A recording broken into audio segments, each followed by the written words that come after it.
اعوذ باللہ من الشیطان الرجیم، میں پناہ چاہتا ہوں اللہ کی مردود شیطان سے۔ بسم اللہ الرحمن الرحیم، شروع اللہ کے نام سے جو بڑا مہربان نہایت رحم کرنے والا ہے۔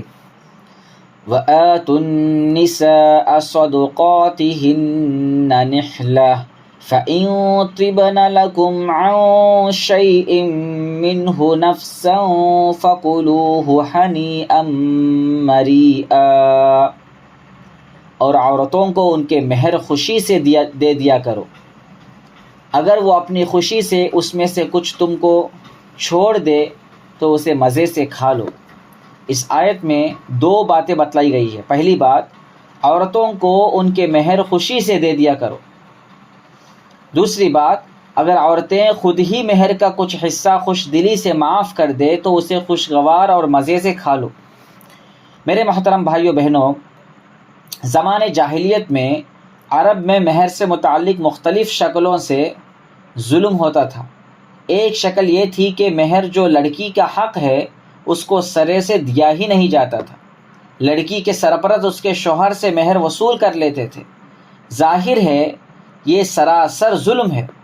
قرآن مجید نے اس سلسلے میں واضح حکم دیا ہے کہ تم عورتوں کو ان کا مہر خوشی سے دو، یعنی حکم یہ ہے کہ مہر کی رقم مرد اپنی ہونے والی بیوی کو دے، یہ اس لڑکی کا حق ہے۔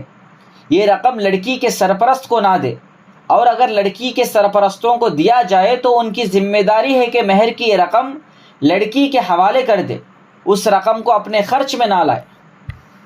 دوسرا ظلم مہر سے متعلق لڑکی پر یہ ہوتا تھا کہ مہر کی یہ رقم اگر دینا بھی پڑتا تو بہت تلخی کے ساتھ بادل ناخواستہ دیتے تھے۔